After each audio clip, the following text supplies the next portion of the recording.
Claudia Cardinale es docente e investigadora, pero sobre todas las cosas es una narradora, una cuentera como ella se define. Hoy generosamente nos cuenta su experiencia y nos da sugerencias también. Hola Claudia, ¿cómo estás? Primero, ¿qué es para vos la narración oral? ¿Cómo es narrar? Muchas veces nos preguntan a los narradores si hay que tener mucha memoria, si estudiamos los cuentos de memoria. Bueno, la verdad es que la memoria es un componente, pero no es el componente o el más importante. ¿Por qué digo esto? Porque nosotros no declamamos, es decir, no hacemos una representación textual del texto leído. Lo que hacemos es incorporarlo a través de los sentidos, que ya saben son cinco, nuestras experiencias, emociones, imaginación, y luego de eso hablamos y contamos sobre eso que hemos experimentado y que hemos contado muchas veces. En los talleres a veces hacemos distintos juegos, ¿no? Tomamos un texto y lo contamos desde otro personaje y luego volvemos a la primera persona o pasamos a la tercera y así jugamos, pero no para después no ser fieles al autor, sino sencillamente para poder apropiarnos de todos los sentimientos, todas las miradas, todas las emociones. Y entonces cuando contamos ese cuento, de alguna manera, todo eso se traduce en nuestra voz, en nuestros gestos, en todo lo que hacemos que permite que el otro pueda experimentar y sentir eso que entendimos que dijo el autor. Y en cuanto a eso también les cuento que hay por lo menos tres corrientes de narración. Una que es la que declama o dice el texto textual. Otra que es todo lo contrario, la que hace del texto una versión libre. Y una tercera, que es la que por lo menos yo hago, que es la que busca apropiarse del texto del autor. Y lo que hacemos son pequeñas adecuaciones. Por ejemplo, entre la oralidad y la escritura hay diferencias y son notorias. Uno puede decir, eh, mirando a otra persona, eso está allá y sabe dónde es, pero uno no puede dejar eso por escrito. Bueno, así como pasa eso, a la inversa, cuando estamos leyendo, muchas veces se van a usar sinónimos o se va a elidir o suprimir el sujeto, se va a reemplazar por un pronombre y quizá en la oralidad sea necesario decirlo y entonces aparezcan más repeticiones. También a veces uno explica sin explicar una palabra. Por ejemplo, en Confieso que he vivido, las memorias de Pablo Neruda, él habla de el amor en la trilla. Bueno, yo, por ejemplo, que no soy del campo, no sabía lo que es la trilla y no voy a definirlo y tampoco voy a obviarlo. Entonces lo que voy a hacer es agregar a eso una pequeña explicación. ¿Se entiende? Y de esa manera enriquecemos el texto para que sea entendible, pero también pero también enriquecemos el vocabulario de las personas que están escuchando, lo cual es muy importante, especialmente si son niños. Ahí comenzaste a abordar una relación que nos interesa especialmente, los chicos y la narración oral. ¿Cómo es o cómo debería ser, según tu opinión, la narración en el aula? Desde mi punto de vista como narradora, que también he estado en el aula, hay cuentos que pueden leerse y deben leerse, y hay otros que pueden permitir el disfrute de la escucha de la palabra, que tiene en sí un plus, digamos, ¿no? Porque uno, si bien puede hacer una buena lectura expresiva, cuando uno narra, le pone el cuerpo también a esto, ¿no? Y bueno, esto es algo que da un plus.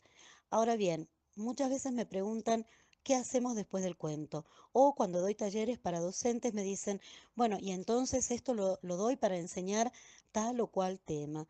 Y la verdad es que coincido con la escritora María Teresa Andrueto en que la literatura no es para enseñar nada específicamente, sino que es literatura. Y digo, estaría bueno que no la transformemos en una actividad escolarizada más. Desde ese lugar me parece que está bueno leer cuentos por un lado y hacer a veces actividades, otras veces leerlos para charlar sobre ellos. Y cuando narramos se puede contar para contar y nada más. Pero también se puede, cuando ustedes hacen actividades para ver cómo anda la lectura o cómo anda la escucha, se puede hacer actividades menos escolarizadas que un cuestionario.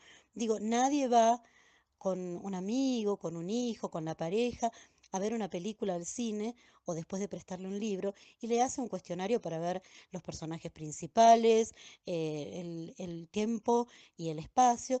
No, no preguntamos eso y sin embargo sale cuando nos contamos qué nos gustó, qué nos pareció, qué cosa no nos cerró.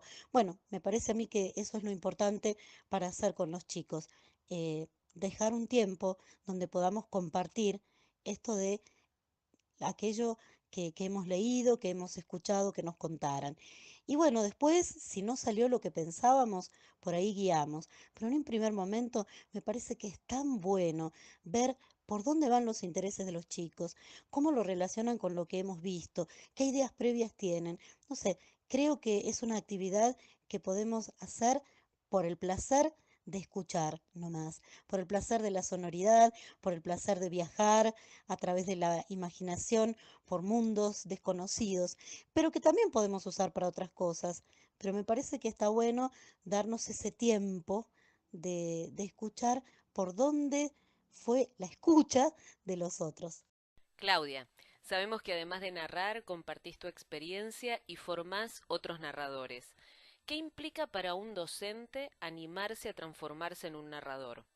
Estos días, en el lugar donde vivo, en San Salvador de Jujuy, estoy dando un taller para docentes y la verdad es que estaban convocados docentes de todos los niveles, pero han venido muchas maestras o estudiantes de magisterio de nivel inicial.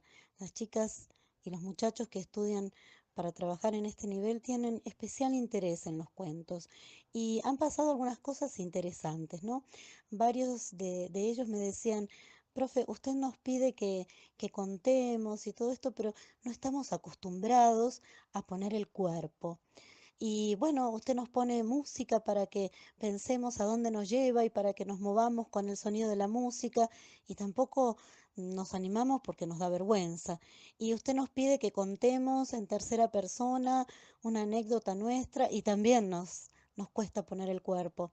Y después me decían, a los 2 o 3 clases me decían: profe, ¿sabe qué bien que nos viene esto?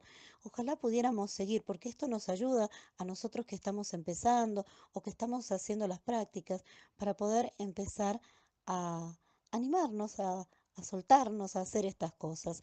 Y esto me hace pensar en que en la formación del narrador y del docente narrador es importante empezar a pensar en soltar algunas cuestiones. Por un lado, la voz.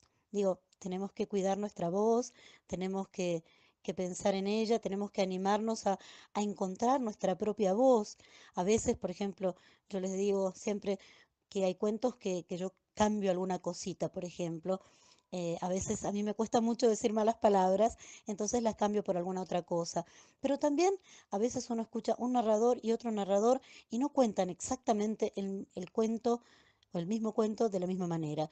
¿Por qué es esto? Porque uno tiene que encontrar su voz y también su voz para elegir el repertorio, su voz para elegir qué va a contar y a quiénes. Y esto también es interesante para hacerlo con los chicos, ¿no? Porque se pueden hacer proyectos interesantes donde ellos también puedan encontrar su propia voz. ¿Y cómo podemos incluir en nuestros proyectos la narración oral? Y la verdad es que no es fácil, pero tampoco es difícil. A veces nos cuesta que los chicos lean, a veces nos cuesta que se animen a compartir entre ellos. Yo creo que la escuela tiene un gran desprestigio en la lectura en voz alta y sin embargo es tan linda. ¿Y cómo encontramos de nuevo ese placer? Yo creo que para eso es bueno crear proyectos genuinos. Digo, si nos preparamos para leerle a otro grado, por ejemplo, si vamos a estar viendo en un grado, un sexto grado, distintos tipos de cuentos, ¿por qué no un grado especializarse en uno de esos tipos de cuentos o en un autor y el otro en otros? Y entonces, después que leímos varios cuentos de Quiroga o de Elsa Bornemann, elegimos 2 o 3 y se los vamos a contar al otro grado. Y el otro grado nos viene a contar los otros. Y luego de eso lo que podemos hacer es profundizar en la lectura. Y bueno, van a ver que es totalmente distinto. Yo recuerdo varias cosas que me han hecho pensar en esto. Una es llevar a chicos de una escuela desfavorecida, cuando éramos en EGB, que habían tenido muy poca lectura, seguramente desde niños para ellos, ¿no? Les habían contado muy pocos cuentos, creo. Y bueno, ya habían dejado la escuela, empieza el octavo año y llegan los chicos.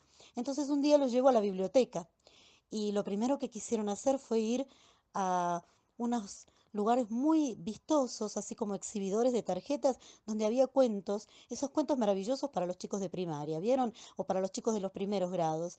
Eh, no sé, los tradicionales, El gato con botas, Caperucita Roja, y antes que llegaran, la bibliotecaria, con buen tino y buena intención, pegó el grito. No, no, para ustedes es aquel estante, esos son para los chiquitos y se quedaron. Entonces ahí pensé en hacer un cuento, perdón, un proyecto de cuentos justamente para leerles a los más chicos. Se puede hacer para leer o para contar. Y van a ver que entonces leerles a los más chicos los obliga a primero conocer cuentos que a lo mejor no tuvieron la oportunidad de conocer y después a leer ellos para poder leer bien. Y esto la verdad que es un logro muy importante. Yo sé que vivimos corriendo por el programa, pero a veces nos quedamos con las cosas importantes en el tintero por dar las que son, entre comillas, necesarias para que pasen al grado siguiente. Creo que tenemos que replantearnos esto.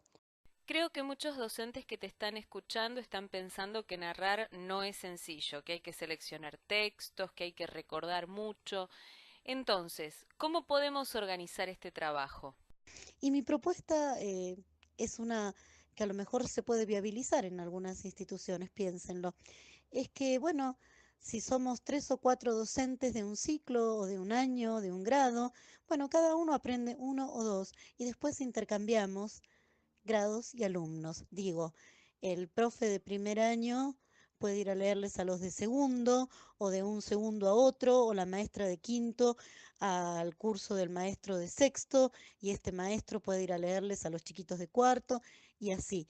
Y en el nivel inicial también hay cuentos que pueden cambiarse, se puede hacer un día de cuentos y entonces una maestra puede contar para todos los chicos juntos, eso también se puede hacer en los otros niveles. Me parece que si repensamos los tiempos y los espacios, que es un viejo desafío que tenemos en las escuelas, podemos hacer cosas que sean interesantes y que no nos lleven a lo mejor una energía de la cual no disponemos.